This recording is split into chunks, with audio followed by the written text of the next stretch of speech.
The big rush on NHL free agency has come and gone. Who were the big winners? Who were the big losers? And who left you shaking your head and wondering what? We'll break it all down on this week's NHL Squad. You are talking puck with the NHL Squad Show, sponsored by Game Time. From the Oilers to the Stars, Golden Knights, and the Panthers, the Rangers, Avalanche, and yes, even the Maple Leafs. The Locked On Podcast Network brings together all its local experts to provide the scoops, breakdowns, and comprehensive looks at all the NHL, with plenty of trash talk to go with it. Don't miss the hard hits and glove-dropping hot takes on the Locked On NHL Squad Show. It's time to drop the puck. Gil Martin here. Welcome, everybody, to the NHL Squad. Sit back, grab your favorite beverage, and join us as we get you ready for another wild week across the National Hockey League. We are part of the Locked On Podcast Network, your team every day. Today's episode is brought to you by Game Time. Download the Game Time app, create an account, and use code LOCKEDONNHL for $20 off your first purchase. We got a great crew assembled here today. Eddie Garcia of Locked On LA Kings, David Morassutti of Locked On Leafs, and Seth Toupal of Locked On Wild joining us today. And guys, free agency on Tuesday got off to a wild start. But before free agency, we had the big name, Mitch Marner, on the move. And surprise, surprise, he's with the Vegas Golden Knights. David, let's start with you since you have the most insight into this.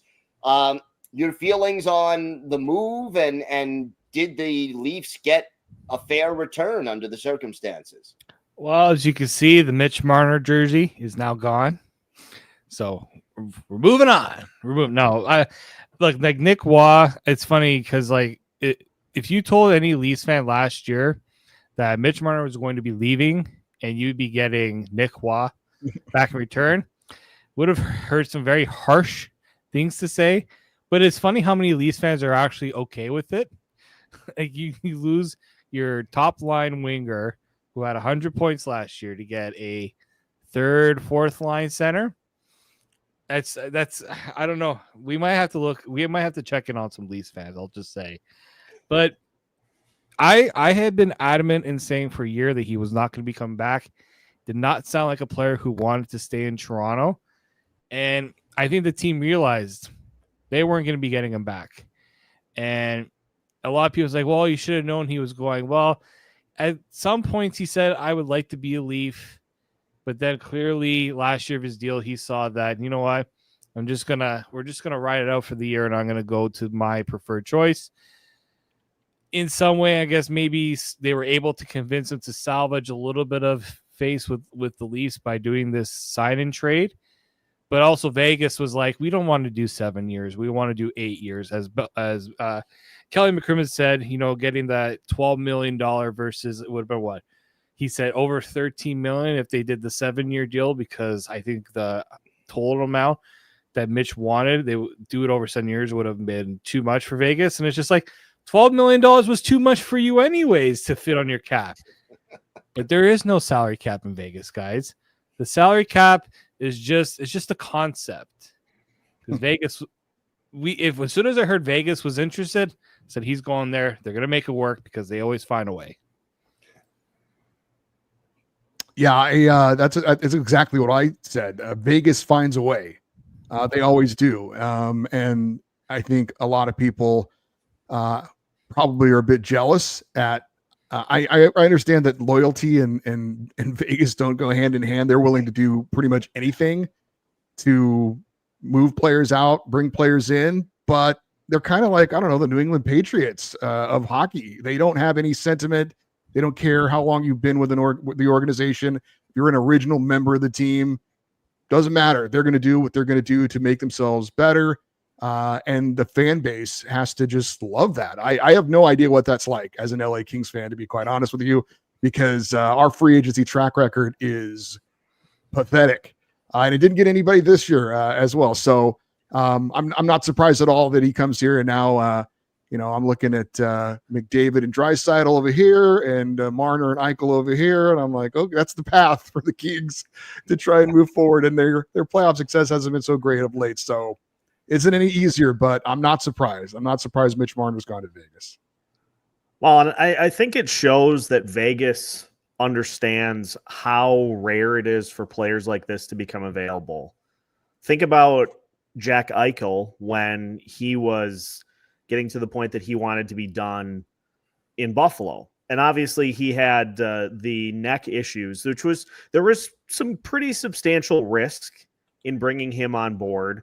But if healthy, he represented like a pretty bona fide top end talent that you just don't find. You just don't find on the free agent market, because 9 times out of 10, the teams that have that player try to retain them. And every once in a while you have one that gets away.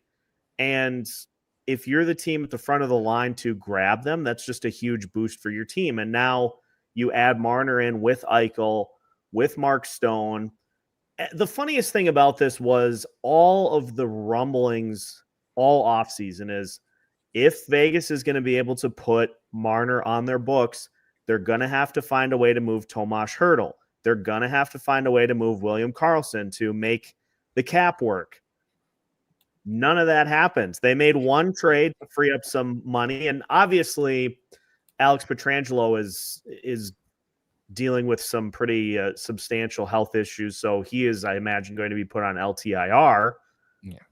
But they just find a way to get it done, because prioritizing the top of the lineup guys is the way to do it. You can find players to come in and play third or fourth line roles at cheaper deals. We saw a lot of that this offseason. But those guys at the top of the lineup are the ones that make all the difference, and they just don't come available unless you trade for them, unless you draft them and develop them. They just don't come around that often, and it's just classic Vegas to strike, to pounce, and to grab Marner before anybody else could. I think Eichel was actually a pretty nice blueprint for Marner. Because everything you mentioned, the neck injury, and then just all of the drama surrounding him in Buffalo, where he just wants to get out of there. And so he goes to Vegas. They completely embrace him. There's nothing but positivity there. There's no, real media scrutiny there to really to speak of. And Mitch Marner obviously can see how Jack Eichel has succeeded there and gotten away from a lot of drama.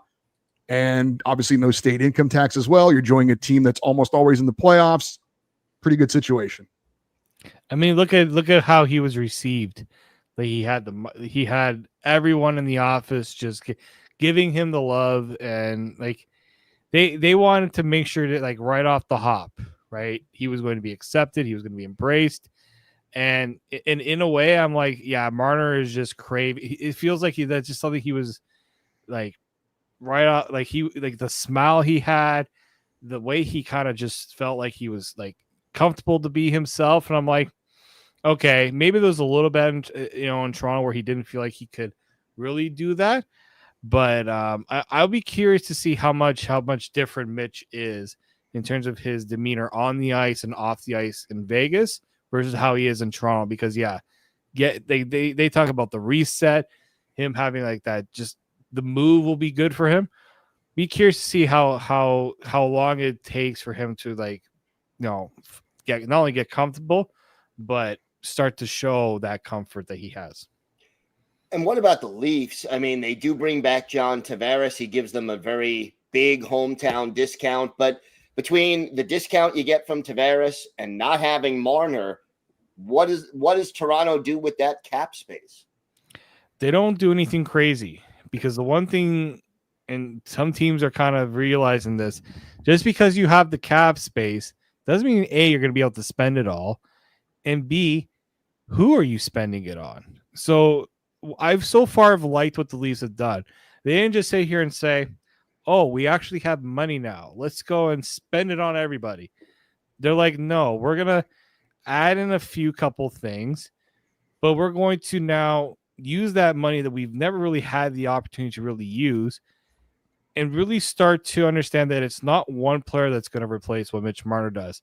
Let's go and fill the holes in this lineup as best as we can. I think it's going to be a lot of trades versus signings. There were some guys that were signed in free agency. I'm like, probably would have been a good idea if the Leafs went and got that player. But there's two things. Will the player want to play in Toronto? And maybe the Leafs aren't going to go and outbid certain teams for guys. And B, these players have to feel like that they're going to get that opportunity in Toronto too. Like, there's opportunity in Toronto. Like, I'm doing depth charts right now, and I'm like, I do have one spot here that needs to be filled. Like, come on down, guys. But it's like, you look at the options out there, and it's like, yeah, don't. You guys can stay. You guys can stay where you are, because it's very the Leafs have very particular needs that they do need to fill, but they can be patient. They can be a little patient, but obviously, they can't wait forever to also fill that void. Going to be interesting to see how the rest of the offseason plays out in Toronto. And as you mentioned, how Mitch Marner adjusts to life in Vegas. A lot of other teams active in free agency, including the two-time defending Stanley Cup champion Florida Panthers. We'll talk about some of the other teams coming up next on the NHL Squad Show.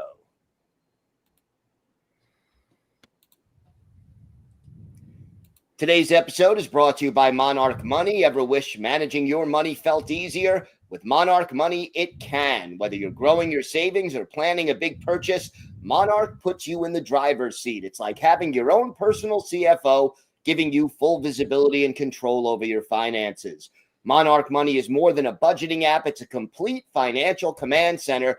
You can track all your accounts, investments, and spending all in one place. So in addition to managing your money, you're also building wealth. And look, if you're sharing your finances with someone, Monarch Money helps keep both of you on the same page. And if you can also find out if you have too many subscriptions, maybe duplicate subscriptions, and you can help cancel them so you manage your money better. Take control of your finances with Monarch Money. You can use code LOCKEDONNHL at monarchmoney.com for 50% off your first year. That's monarchmoney.com, code LOCKEDONNHL for half off your first year.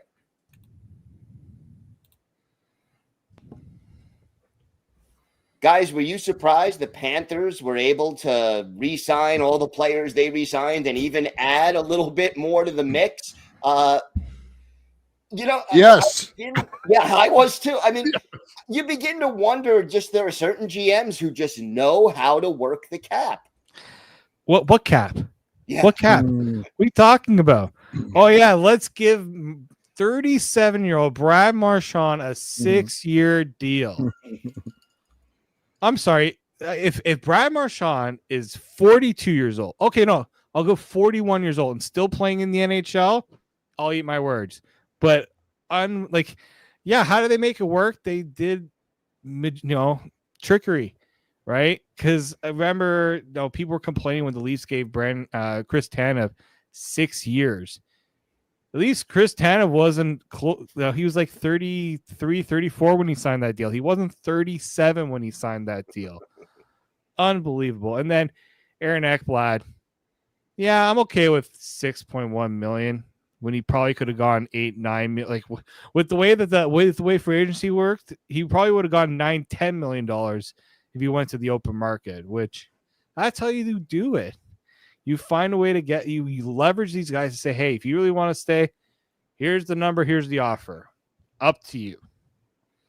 And well, it does go to show you, it does go to show you, and not just for the obvious, for the winning, but guys are very happy playing there. We talk about the state income tax, and you can take that for what it's worth. Marchand said it himself. It is a factor. It may not be the factor, but it is a factor. But just the chemistry they have there, the way that the organization obviously treats their players very well, and then you obviously put the winning on top of that. It is the destination right now in the NHL. When you see guys like Aaron Ekblad taking a significant discount, I know he got an 8-year deal, but I was shocked when I saw, how much money he was getting paid per year. It speaks to how happy guys are playing there and how much they enjoy playing together and how they're treated. I talked to Armando Velez, who does Locked On Florida Panthers, and asked him what he thought. And he said, there's no way they're going to sign all three. And he thought Ekblad was the guy out. he probably also didn't envision that he would sign for the contract that he signed for. But kudos to Bill Zito and the Florida Panthers for being able to, completely turn that place into a destination that NHL players want to go to. And when they are there, they want to stay there. It doesn't matter how the Bill Zito tenure ends. He is just going to point to the rings on his fingers and the Stanley Cup every time anybody asks. And there may be some that say, well, the last couple of years, it got really messy because of all the cap stuff. It's like, who cares? Like, just kick it down the road. That's what all the good GMs do, is they maximize their roster for that year. They kick it down the can as much as they can. All I know is the Panthers have Alexander Barkov, Matthew Tkachuk, Sam Reinhart, Sam Bennett, Carter Verhaeghe, Brad Marchand, Anton Lundell, all signed to at least 2030. Yeah. Good luck contending against that. This Florida team, unless they suffer a rash of injuries, they are going to be in the conversation every single year. And when it comes to the trade deadline, when it comes to free agency in the offseason, they're a cup contender every time. So they're going to be able to fill those bottom 6 spots with players that take less to go there because they want to win a cup. One thing I will say, they are $4.5 million over the cap. So unless somebody magically gets hurt and they get put on the LTIR, like I think like a guy like Evan Rodriguez, he's gone. Like $3 million, he's a candidate to walk. But they gotta shed that 4.5 to get themselves. Obviously, for the offseason, you can be 10%. I think it's like 10% over the cap. Yeah. But you can't be over the cap once the season starts. So they got $4.5 million they're gonna have to shed. So I expect Billy Zito to also find a way to get something back for a player or two that's gonna allow him to do even more potentially down the road. What about your LA Kings, Eddie? Your feelings about how they handled free agency? It was interesting. I'll say that. Losing Vladislav Gavrikov for 7x7 was a pretty big surprise. I would have thought that for a team that believes and I know it may sound funny for a team that can't get out of the first round, but they believe that they are, a team that's close to going on a deep run. And look, there were a lot of people, and I'll even put my hand up, that thought this past year that was a team that could go to the Western Conference Finals. Obviously, it didn't happen. They bring in a new GM, and his idea is to just make some little tweaks here and there, get the team a little bit more experience, get them a little bit bigger. But I don't understand letting Gavrikov go. If he wouldn't sign for a comparable deal in LA, I don't obviously know the details behind that, but to me, when I saw he signed for 7x7 in New York, I'm like, why didn't we sign him for that? I get the years, but as we've talked about with Florida, if you think you're a contender now, or if you're going for it now, who cares about year 6 and 7? We care about now. So that was a head scratcher. And then, the Cody Ceci thing, is being universally laughed at by pretty much everyone around the league. 4 years of that guy, that doesn't make any sense. And then the Corey Perry situation is such a weird situation because I get why they did it. And that is also, hey, we're close. Let's get an agitator. Let's get a guy who performs in the playoffs. Okay, makes sense. People in LA hate Corey Perry. They hate him, including me. He was so many years with the Ducks, and then he's with the Oilers, and the thought of him in a Kings jersey makes a lot of people throw up in their mouths. So I understand the move and why he did it. It makes hockey sense for a short-term deal, but there's so many fans that just are so they have a bad taste in their mouth thinking about that guy playing for their team. So it was a very, very polarizing offseason for the LA Kings. What even makes it more like, okay, you lose Gavrikov to the Rangers, but the Rangers were like, okay, we're going to bring Gavrikov and we're going to let Keandre Miller walk. Why weren't the Kings allowed? Like, if they need a defenseman, would have been a perfect salvage. We'll say, hey, we lost Gavrikov, but here's Keandre Miller. Like, I think they could have probably pulled off a similar trade to what Carolina did to get him. Like, that's the part to me. It's like, okay, you lose Gavrikov, but you have so much cap space available. You could have made a big push for another defenseman maybe it's just LA. I think LA would be a great destination for some guys, and maybe they banked on getting a certain. And this is maybe where Ken Holland got into a little bit of trouble. Say, okay, if we let Gavrikov, we got a bunch of options we can get, and none of them, I guess, none of the top ones wanted to go to LA because it felt like those other guys were more secondary options. Yeah, he decided to get older, which is an interesting move. And Keandre Miller was talked about. We talked about that option if Gavrikov were to walk and making a trade for him. I don't know if they even looked into that. We talked about maybe going after Bo Byram as well in Buffalo. Getting younger and having guys that can actually be maybe not an upgrade, but be somewhat on a similar level, and you can have them for years to come. A guy. I mean, Brian Dumoulin, he played well in the playoffs for New Jersey, but he's not a spring chicken anymore. And he'd be a great probably third pairing guy, kind of like Joel Edmondson is now, but on the second pairing, that's tough. And then it was not a great offseason for the Kings. There's no doubt about that. All right, we've got a lot more to cover here on the squad, a little more free agency, and including one big fish who's still out there. We'll talk about that next.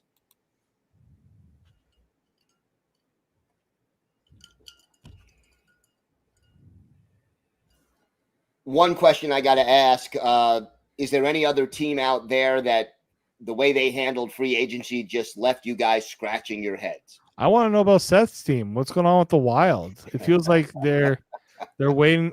They made that trade for to get Tarasenko's rights.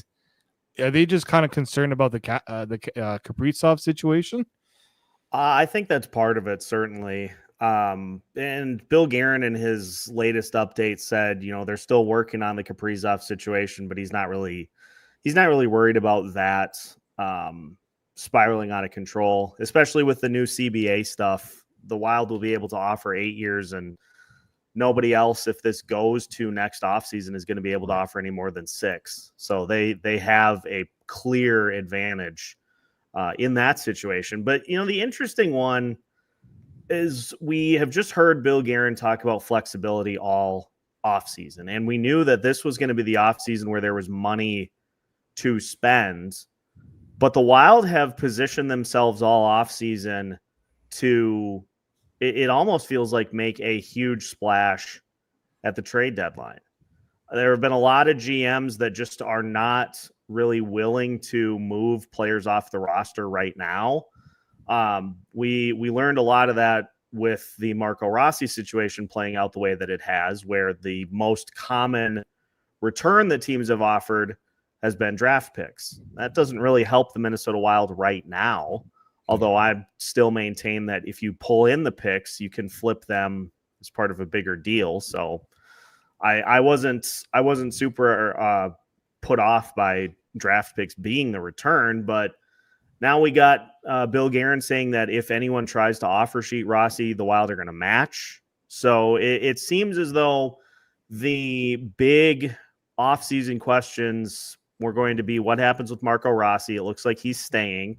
And what does the number look like for Kirill Kaprizov? And beyond that, a couple of minor moves. Tarasenko just feels like kind of a placeholder in that top 6. Nico Sturm was, I like Nico Sturm, so I was glad to see him return. But it just feels like the Wild were kind of positioning themselves to have a large amount of cap space at the trade deadline, which they will have, barring injuries, and just waiting to see who falls out of it. They keep getting linked to the Buffalo Sabres. Maybe this is the season that if they fall out of it and Tage Thompson says, I got to tap out, that they just put all the chips in the middle of the table and they say, we're going to go get this guy. There is one big fish still out there. Nikolaj Ehlers yet to sign as of the time that we're recording this. Your thoughts about who might be in the running for Ehlers and where he might be the best fit? Well, can we talk just to start about what the Jets have done to fill that spot in the lineup? Because anytime you can go and get Gustav Nyquist, you just have to do it. And having seen him play the final 20 plus games of the season with the Wild and being offsides on the game or the series changing goal, if the Wild score that goal, it feels like they win that game and they maybe have enough to beat the Golden Knights in that series. But stick your leg out like 6 inches and you're on sides. You couldn't do it. And the Wild lose again. He does not have a lot left from what I was able to see. And so bringing him in to fill the spot of a very productive player could bite the Jets, to say the least. Yeah, like there was all this excitement that they got Jonathan Taves, hometown guy comes in, is going to help them put them over the edge. And then Ehlers is like, yeah, no, guys, I don't think now there's a chance he could still go back. I don't think the door is fully closed there, but I do think it's mostly shut. Like apparently he's not really into the bright lights of Winnipeg. And I'm like, we're talking about Winnipeg here, right? So like if you're a team that wants to go and get Nick Ehlers, do you have a lot of attention on your team? It might not work out for Ehlers. Like I think if you like Nick Ehlers, he might go to a team. There's like how Carolina. I was going to say, how about Carolina? They're just going to throw like they got to sign guys. They have money. Just they're like, take our money. We have it. Like, and I think it would be a good situation for him personally. Like he wouldn't have to be the guy there. And I don't know. Like Ehlers, I thought he would have signed by today. Like it was supposed to be today. I don't know what. As we're recording, this is Wednesday. He was supposed to sign. I don't know what the holdup is there. I'm certain that maybe there's a team that he thought was going to offer them something, didn't end up actually doing it. Like somebody kept bringing up Washington to me, and I'm like, I don't know if Washington has what it takes to get that done, unless they make some moves on the blue line to move somebody. But it's very interesting. Like it's like he's the biggest free agent left, and yet he doesn't want to act like he's the biggest free agent left either. It's weird. The fact that he didn't sign by the fact that he is still kind of holding it up in the air allow me to recklessly speculate that maybe he's hoping that Winnipeg is willing to match the highest offer out there for him, and he is just waiting for them to kind of get their ducks in a row. That, again, I have nothing to go off of with that, but I always feel like in situations like this, if a player waits to make a decision, they are kind of unofficially saying, hey, are you guys willing to maybe add a couple mil and then we can get this done? And Winnipeg has the space to do it, but Winnipeg is also a team that doesn't really like to spend to the cap all the time, which I don't understand why not. They have like over, I think right now I'm looking at like cap wages. They have over $17 million in cap space. But I'm sure there's also a line that they want to draw, and because Kyle Connor is also due up at the end of next. He's on his last year, so I'm wondering if they're sort of thinking Cole Perfetti is going to need a new deal. Like they're thinking about the future. I think there, and like, well, we like Ehlers, but how much do we love him? And I think that's also maybe part of it too. Yeah, and then if we give Ehlers, $9 million, then we've got to give Connor $9 million, and all of a sudden, I think you're gonna have to give Kyle Connor more than $9 million. I think he's going to be one in the 10, 11 mark. He might even want the Rantanen deal from them. Well, speaking of Rantanen, Carolina missed out on that. They supposedly were in on Marner, or at least one of the finalists. Obviously, that didn't happen. So they still have a chance to try and get that sort of marquee guy that they've been coveting for a while. This is the last chance to get anybody for this year. We'll see if they land him. To me, that's the spot for him. Is there a reason it seems that players just don't want to go to Carolina? I've heard some people say like, yes, they got money to spend. The fan base is starting to get there again, but the ownership, there's not a lot of love for that owner. He doesn't like to spend a lot of money. Like he's spending money on players, but it's the other things. It's the training facilities. It's how players are taken care of. That speaks volumes. And so to players, like they say, oh, once we get Rantanen in, we'll try to convince him to stay. Well, you convinced that he needed to be traded again. So I think, like, to me, those sort of things, when they happen, it makes players think twice. Is that actually a place I want to go if they can't keep a Mikko Rantanen? And they offered him the money. This was not because Rantanen, like, they weren't willing to sign Rantanen. It's just one of those things where they got to get these guys in the building when they're younger, like what they did with Stankoven, and say, here you go. Here's your deal, which a great deal for, in my opinion, for Carolina, for what Stankoven had done, for getting him locked in like that. But yeah, again, it's just one of those things where I feel like there's a reputation in Carolina, maybe similar, getting to like that Buffalo territory. While Carolina's good, it's like, at least they got that going for them. There's just other things, that just aren't playing to their, giving them that really good, I want to stay here vibe. All right, gentlemen, thank you so much. It was a pleasure talking puck with you tonight. I want to thank everyone for making the Squad Show your first listen today. For your second listen, check out the Locked On NHL podcast. There is no off season. We're bringing you the daily league-wide stories that matter most with the local coverage you love from Locked On. You can find Locked On NHL on YouTube or wherever you listen to podcasts. I'm Gil Martin on behalf of Seth Toupal, David Morassutti, and Eddie Garcia. Thank you so much for watching this episode of the NHL Squad Show.